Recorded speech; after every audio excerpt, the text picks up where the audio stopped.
Pablo Picasso once said, "Every child is an artist. The problem is how to remain an artist once he grows up." I found this on a website called brilliantport.com, visited on May 11, 2016. How true is that statement? That as we grow up, we kind of lose the inner artist in us. We don't color like we used to. We don't paint like we used to. We don't think of creative things to make. And that's kind of a shame. On a website called history/world.org, The History of Education by Robert Gisby, which I visited on May 11, 2016, he says, the concept of children participating in art began in the 1700s. By the 1800s, Frederick Froebel invented the concept of kindergarten. Now, what would you say is different about kindergarten? Well, not only do they learn arithmetic and English, but they learn drawing and coloring. You see, back in the old days when children went to school, it wasn't for fun, or to color, or to learn drawing, or painting, or gluing, or cutting. It was to learn a skill to help your parents with whatever job they were supposed to be doing.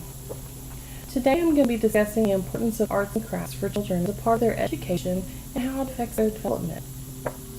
Arts and crafts affect development in 3 ways: their cognitive, their emotional, and their social development. On a website called pbs.org, The Importance of Art in Child Development, written by Grace Hong Lynch and visited on May 11, 2016, she states, many of the motives involved in making art, such as holding a paintbrush or scribbling with a crayon, are essential to the growth and fine motor skill in young children. Now, if you think about it, when you go to the store to buy supplies for your child in kindergarten, you usually start out with the bigger crayons, and then as they get older, you have smaller crayons, or you start out with the bigger pencils, and you slowly get into the smaller pencils. You also start with blunt scissors that won't cut them, and then as they get older, they get sharper scissors. These are all important things that help them with hand-eye coordination and using their fine motor skills. She also goes on to say that drawing, sculpting, and throwing beads on string all develop visual spatial skills, which are more important than ever. Think about it, having to thread a bead in a small string, pretty complicated for your average 5-year-old. She also states that it assists with language development. She states by elementary school, students use descriptive words to discuss their own creations or to talk about what feelings are elicited when they see different styles. This means that children discuss what they like and don't like about other people's artwork, or what they like and don't like about their pictures. Now I have some examples of what it looks like when a child first starts to make pictures. As you can see, it's a picture of a face.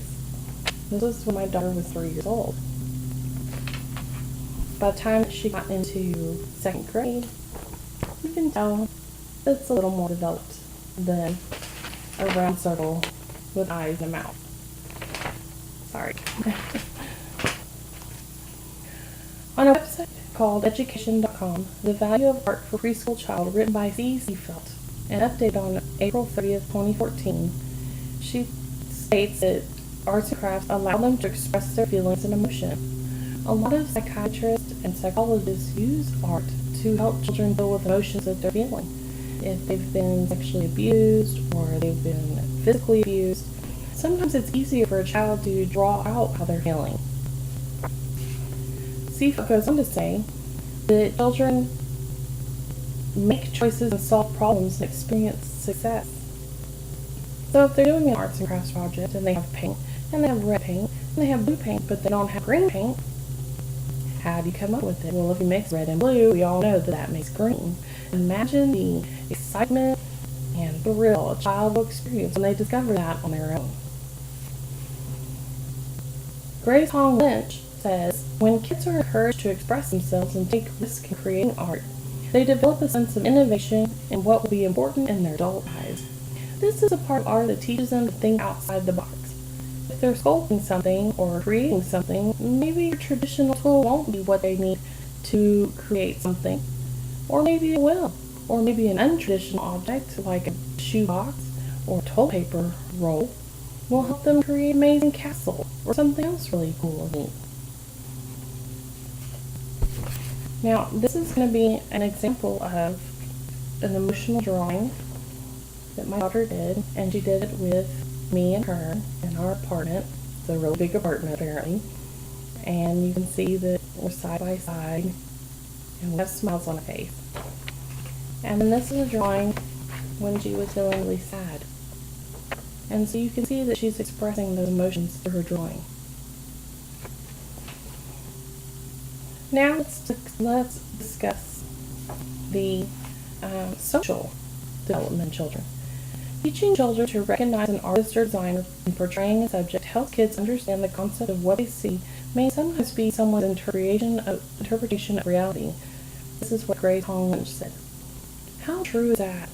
You see a painting that somebody else did, and maybe it's of a shack. Well, that might be their reality. Maybe they do live in a shack. Or maybe they live in a car, and they've drawn a picture of a car. This helps children to understand that everybody's situations are different, and through art, it expresses that. C. Seafeld states that by sharing paper, cooperating to create a group mural or project, and assuming responsibility for cleaning up, children gain valuable social skills through making art. How true is that?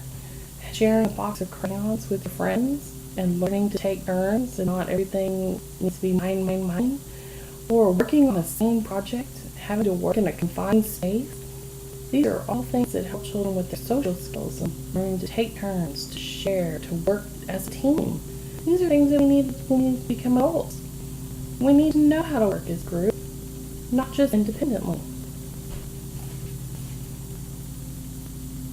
And this is an example of a group project where my daughter and an older child made something for me. And you can see that my daughter has the round bodies with little legs sticking out of it, and then the other girl has the longer legs, and then another child has these really cute little flowers. So as you can see, arts and crafts are very important in cultivating the whole child. It helps with the cognitive, emotional, and social skills that we all need as grown-ups. It is very important for our child to get these things. And what better way to do that than do it having fun and using supplies and paint and getting messy. On the website thinkexist.com, visited on 5/11/2016, Haim Janot says, children are like wet cement. Whatever falls on them makes impression. That is so true. It is so true. We need arts and crafts to express ourselves.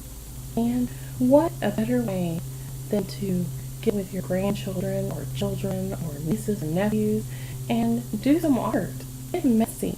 Have fun. And make a memory. I want to thank you and have a wonderful day.